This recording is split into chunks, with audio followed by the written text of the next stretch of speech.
आप बने रहिएगा देवेंद्र हमारे साथ। इसी बीच राहुल गांधी की बात कर लेते हैं। नरेंद्र मोदी और राहुल गांधी का फर्क साफ है और ये फर्क समझाया एक घोर कांग्रेसी ने। गांधी परिवार क्या सोचता है? क्या राहुल गांधी घमंडी हैं? क्या राहुल गांधी प्रधानमंत्री बनने के काबिल नहीं है? अगर राहुल गांधी प्रधानमंत्री बन गए तो पीएमओ कैसा होगा? ये सब पूर्व राष्ट्रपति प्रणब मुखर्जी की बेटी शर्मिष्ठा मुखर्जी ने अपनी किताब में बताया है। ये सवाल शर्मिष्ठा ने नहीं उठाए बल्कि प्रणब मुखर्जी उठा कर गए हैं। शुक्र है कि नरेंद्र मोदी इस देश के प्रधानमंत्री हैं। अगर राहुल गांधी प्रधानमंत्री बन गए तो क्या होगा? आप हमारी इस रिपोर्ट में देखिए।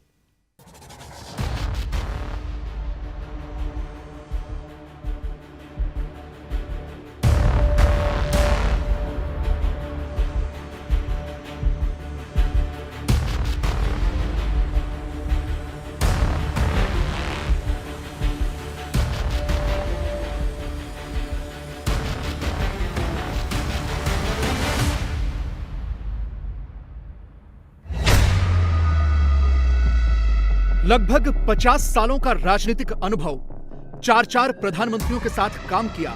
इंदिरा गांधी, राजीव गांधी, सोनिया गांधी और फिर राहुल गांधी को बहुत करीब से देखा। वित्त मंत्री, रक्षा मंत्री, विदेश मंत्री और फिर देश के 13वें राष्ट्रपति। न अनुभव की कमी, न समझ की और न ही राजनीति की। विशुद्ध रूप से कांग्रेसी प्रणब मुखर्जी।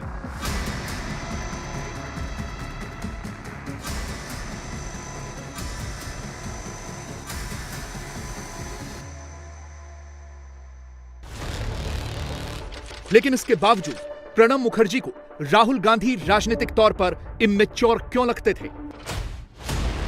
प्रणब मुखर्जी ने राहुल गांधी को क्यों कहा था कि वो अपने आप को क्या समझता है? प्रणब मुखर्जी ने क्यों कहा था जिसे एएम और पीएम का फर्क नहीं पता वो पीएमओ कैसे चलाएगा? प्रणब मुखर्जी ने राहुल गांधी के बारे में क्यों कहा था कि गांधी नेहरू खानदान का घमंड तो है पर प्रतिभा नहीं है? प्रणब मुखर्जी प्रधानमंत्री मोदी की राजनीतिक समझ के मुरीद क्यों हो गए थे? प्रणब दा ने नरेंद्र मोदी को इंदिरा गांधी के बाद सबसे ज्यादा लोगों का चहेता पीएम क्यों कहा था? नरेंद्र मोदी और प्रणब मुखर्जी की राजनीतिक केमिस्ट्री के बारे में क्या नई बातें पता चली हैं?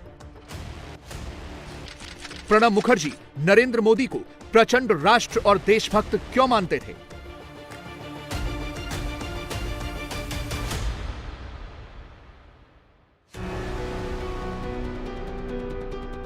प्रणब मुखर्जी की बेटी शर्मिष्ठा मुखर्जी की किताब में ऐसे ऐसे खुलासे हैं जो 24 के चुनाव से पहले राहुल गांधी और सोनिया गांधी की मुश्किलें बहुत ज्यादा बढ़ा सकते हैं। प्रणब मुखर्जी अपने जीवन की प्रमुख घटनाओं को हमेशा डायरी में लिखा करते थे। प्रणब दा के देहांत के बाद उनकी बेटी ने उनकी डायरी को एक किताब का रूप दिया है। इस डायरी में वो सच्चाई है जिससे कांग्रेस के कल्चर, सोनिया गांधी की सोच और राहुल गांधी की राजनीतिक अपरिपक्वता की पोल खुलती है। और साथ ही नरेंद्र मोदी की वो जमकर तारीफ भी करते हैं। 2014 में जब नरेंद्र मोदी प्रधानमंत्री बने तो प्रणब मुखर्जी ही राष्ट्रपति थे, लेकिन मोदी और प्रणब दा का राजनीतिक रिश्ता बहुत पुराना था।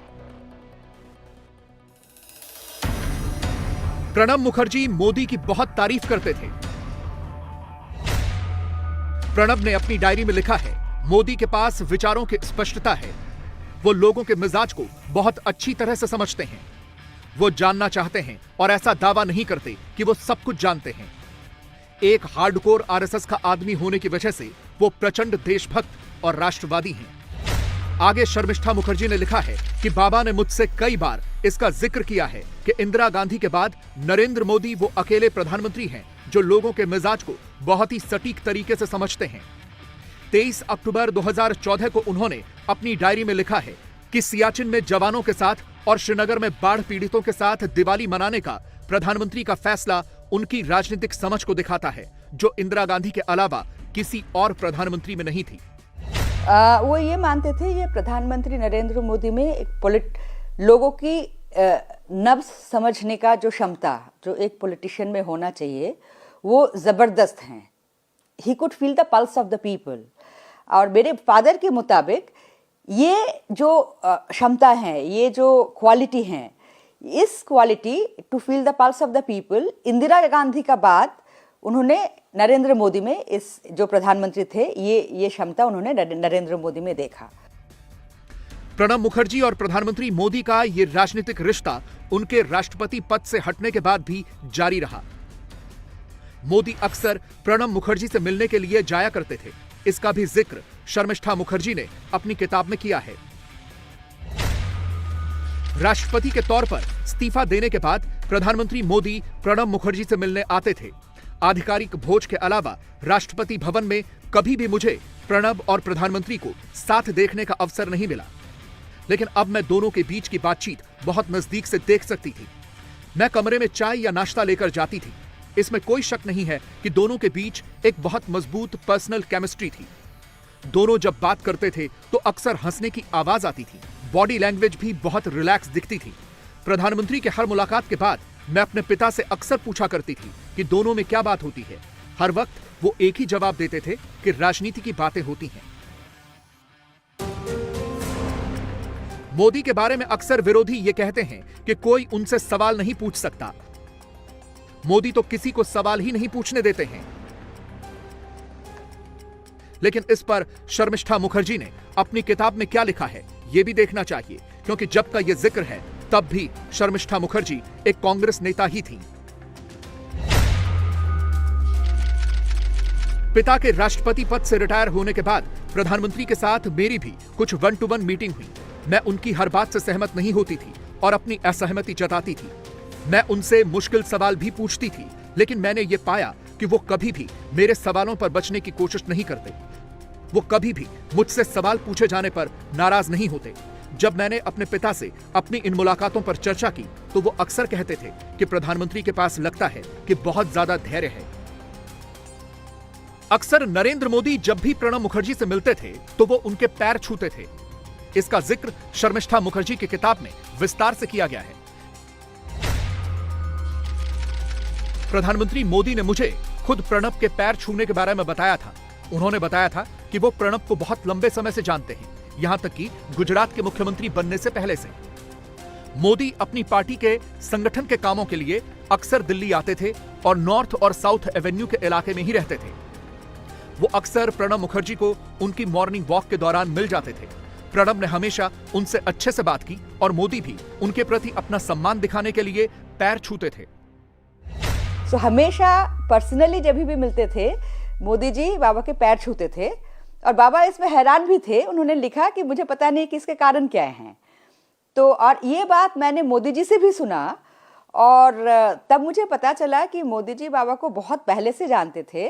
जब वो एक कार्यकर्ता के हिसाब से दिल्ली में आते थे और north Avenue south Avenue areas में रुकते थे, तो मॉर्निंग वॉक का दौरान मेरे बाबा से वो टकराते थे कभी कभी दोनों।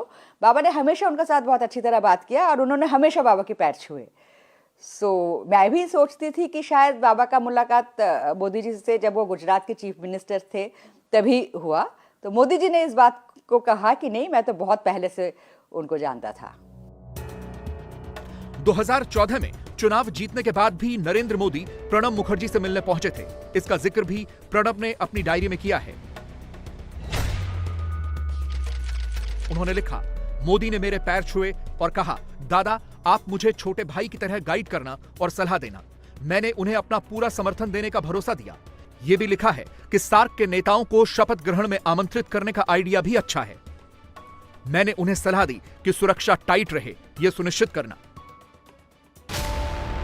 शर्मिष्ठा मुखर्जी की किताब के मुताबिक अपनी डायरियों में प्रणब दा प्रधानमंत्री मोदी की तो अक्सर तारीफ करते थे, लेकिन राहुल गांधी पर उन्होंने बहुत से सवाल उठाए हैं। राहुल गांधी के अंदर उन्होंने एक नहीं कई कमियां निकाली हैं। 27 सितंबर 2013 को राहुल गांधी तत्कालीन केंद्रीय मंत्री अजय माकन की प्रेस कॉन्फ्रेंस में पहुंच गए थे और यूपीए सरकार के एक ऑर्डिनेंस को फाड़ने की बात कह दी थी। उस ऑर्डिनेंस को पूरी तरह से नॉनसेंस बताया था। यह ऑर्डिनेंस सांसदों और विधायकों के दोषी पाए जाने पर सुप्रीम कोर्ट के फैसले के खिलाफ था और राहुल गांधी इससे नाराज थे। My opinion on the ordinance is that it's complete nonsense. Complete nonsense. इस पूरी घटना का जिक्र शर्मिष्ठा मुखर्जी ने अपनी किताब में विस्तार से किया है।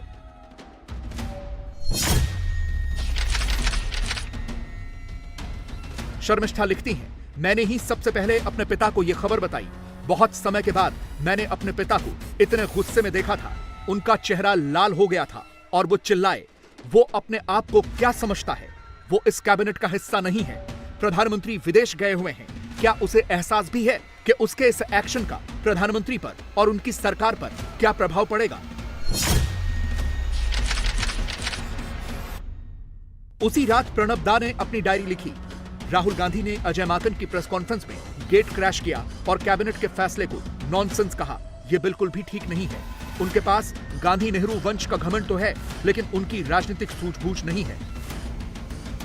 यानी सिर्फ नरेंद्र मोदी ही राहुल गांधी को घमंडिया नहीं कहते हैं, बल्कि प्रणब मुखर्जी भी कुछ ऐसा ही सोचते थे।